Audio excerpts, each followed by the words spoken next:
Hello students, last lecture में हम लोगों ने सिग्निफिकेंट फिगर्स के बारे में पढ़ा। ठीक है, अब सिग्निफिकेंट एंड राउंडिंग ऑफ के बारे में भी पढ़ा।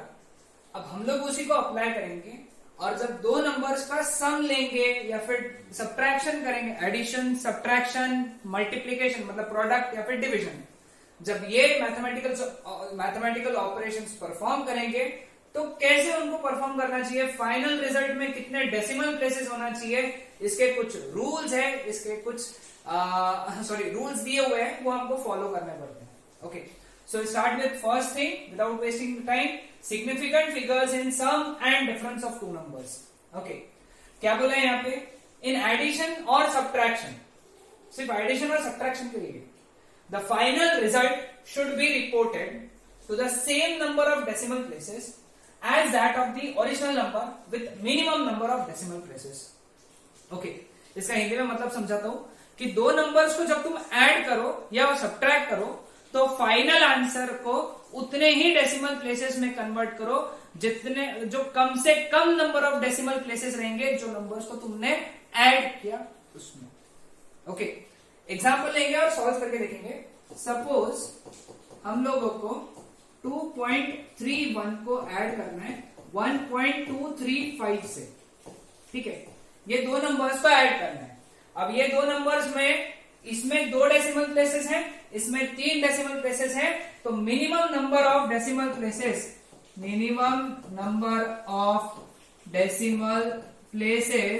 इज 2। यानी हमारे फाइनल आंसर में भी दो डेसिमल प्लेसेस की होना चाहिए। ऐड करेंगे इसको तो ये आ जाएगा 545.3।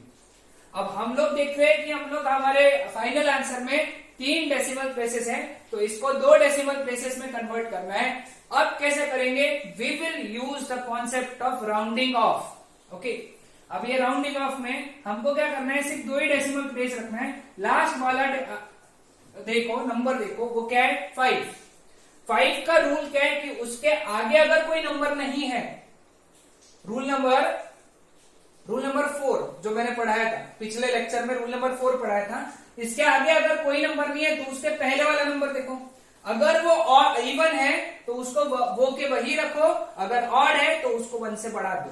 5 के आगे कोई नंबर नहीं है तो 5 के पहले वाला नंबर देखा कितना है 4 विच इज इवन, तो इसको राउंड ऑफ करके लिखेंगे हम लोग 3.54। 4 जो है वही रहेगा क्योंकि वो इवन है। ओके, सपोज ये आंसर हमारा आता था 3.555, तो अगेन दो डेसिमल प्लेसेस ही रखते थे। सपोज ये आंसर आता था तो हम लोग क्या करते थे, 5 को राउंड ऑफ करते थे। 5 के ये साइड में नंबर नहीं है तो उसके पहले वाला नंबर देखते थे, वो क्या नंबर है, ऑड है, तो फिर कितना आ जाएगा इसका 3.56। इसका आंसर आता है। इसका एक और एग्जांपल ले लेंगे हम लोग, 4.3 प्लस 1.72। ओके, इस बार सब्ट्रैक्ट करके देख लेंगे हम लोग। ठीक है, सब्ट्रैक्ट किया तो इसको सब्ट्रैक्ट किया तो 8 1 कैरी 13 माइनस 8 5 1 कैरी 2.5 है ना, 8 2 10 1 कैरी करेक्ट 2.5। अब फाइनल आंसर में डेसिमल प्लेसेस कितने होने चाहिए 1, क्योंकि इसमें डेसिमल प्लेस 1 है, इसमें डेसिमल प्लेस 2 है, तो हमारे फाइनल आंसर में 1 डेसिमल प्लेस होना चाहिए। अब यहाँ पे कितने हैं 2, तो इसको राउंड ऑफ करेंगे। राउंड ऑफ का रूल क्या है, लास्ट क्या है डिजिट 5 से ज्यादा है 8 है, तो इसको राउंड ऑफ किया तो आ गया 2.6। राउंड ऑफ करेंगे तो 5 का 1 से बढ़ा देंगे क्योंकि ये नंबर 5 से ज्यादा है, तो उसके पहले वाला नंबर 1 से बढ़ जाएगा, मतलब 2.6। तो रूल समझ में आया सबको। तो ये थे significant figures in sum and difference of two numbers. ठीक है, next, significant figures in product and quotient of two numbers. In multiplication और division the final result should be reported to the same number of significant figures। हाँ, यहां देखो significant figures बोला है, as that of the original number with minimum number of significant figures। okay, यानी original number में जिसमें कम से कम significant figures रहेंगे उतने ही सिग्निफिकेंट फिगर्स हमारे फाइनल आंसर में होना चाहिए। ठीक है, इसका एक एग्जांपल ले लेंगे हम लोग, ठीक है। एक क्यूब है, क्यूब का साइड दिया हुआ है, क्यूब का साइड दिया हुआ है 1.1 मीटर, ठीक है, सिंपल सा ले लेंगे 1.1 मीटर, ठीक है।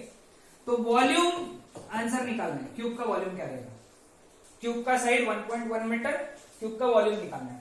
वॉल्यूम क्या रहता है क्यूब का, साइड क्यूब, यानी 1.1 का क्यूब, 1.1 का क्यूब है 1.331 है ना मीटर क्यूब। लेकिन फाइनल आंसर हमारा करेक्ट है क्या सिग्निफिकेंट फिगर वाइज, नहीं, क्यों, क्योंकि इसमें फाइनल आंसर में सिग्निफिकेंट फिगर्स 4 है, 4 सिग्निफिकेंट फिगर्स हैं, और हमारे ओरिजिनल नंबर यानी 1.1 में सिग्निफिकेंट फिगर 2 ही थे, 2 सिग्निफिकेंट फिगर्स थे। तो हमारे फाइनल आंसर में भी कितने सिग्निफिकेंट फिगर्स होना चाहिए, 2 सिग्निफिकेंट फिगर्स के लिए अपने को क्या करना पड़ेगा, आखिरी के 2 डिजिट्स को क्या करना पड़ेगा, राउंड ऑफ। अब देखो 1.331 में इसको 2 सिग्निफिकेंट फिगर्स में लाने के लिए राउंड ऑफ करेंगे। सबसे पहले आखिरी का डिजिट देखेंगे, क्या है 1 मतलब 5 से छोटा है, तो ये वाला डिजिट जो है जैसा का वैसा है वैसा ही रहेगा, मतलब ये आंसर हो जाएगा 1.33 मीटर क्यूब। अगेन इसमें 3 सिग्निफिकेंट फिगर्स है, आंसर में कितने होने चाहिए, 2, तो आखिरी वाला डिजिट अगेन राउंड ऑफ करेंगे हम लोग। आखिरी वाला डिजिट क्या है 3, 5 से छोटा है, 5 से छोटा है इसीलिए हम लोग क्या करेंगे, उसके सामने वाले नंबर को वैसा का वैसा रखेंगे। So answer is 1.3 metre cube, क्योंकि अब देखो फाइनल आंसर में सिर्फ 2 ही सिग्निफिकेंट फिगर्स बचे। समझ में है? ओके, होमवर्क के लिए तुम सॉल्व कर सकते हो। सपोज एक और सॉल्व करके दे दो, ठीक है। सपोज किसी स्क्वायर का ओके, लेटर से किसी स्क्वायर का साइड है 2.5 मीटर, तो उसका एरिया कितना रहेगा, एरिया, ओके, स्क्वायर का साइड दिया हुआ है, तो इसमें सिग्निफिकेंट फिगर्स कितने हैं, 2 सिग्निफिकेंट फिगर्स हैं, ओके। तो इसका एरिया कितना रहता है, ए स्क्वायर विच इज 2.5 स्क्वायर, 2.5 का स्क्वायर कितना हो गया 6.25 मीटर स्क्वायर। अब फाइनल आंसर में कितने सिग्निफिकेंट फिगर्स हो गए, 3 सिग्निफिकेंट फिगर्स हो गए। हमको किसमें कन्वर्ट करना है उसको, 2 सिग्निफिकेंट फिगर में, क्योंकि ओरिजिनल डेटा में कितने सिग्निफिकेंट फिगर्स थे, 2। तो हम क्या करेंगे, इसको राउंड ऑफ करने के लिए 2 सिग्निफिकेंट फिगर में आखिरी का जो नंबर है उसको राउंड ऑफ करेंगे, वो क्या है 5। 5 के लिए रूल क्या है कि 5 के आगे नंबर देखो, 5 के आगे कोई नंबर है क्या, मतलब 6.25 में 5 के आगे कोई नंबर नहीं है। जब 5 के आगे कोई नंबर नहीं होता है तो उसके पहले वाला नंबर देखो, वो कैसा है 2 है, 2 मतलब कैसा है इवन नंबर अगर है तो राउंडिंग ऑफ का रूल क्या कहता है, जो नंबर है वही रहेगा। तो इसका आंसर कितना आएगा 6.2 metre square. Area 2.5 metre, area 6.2 metre square. बहुत इंपॉर्टेंट प्रॉब्लम है, जेई नीट में तो पूछे ही जाते हैं, हम खास पूछे जाते हैं, इस तरीके के प्रॉब्लम्स आ चुके हैं। Okay, so these were all the concepts of significant figures in addition, subtraction, multiplication and division. That's it.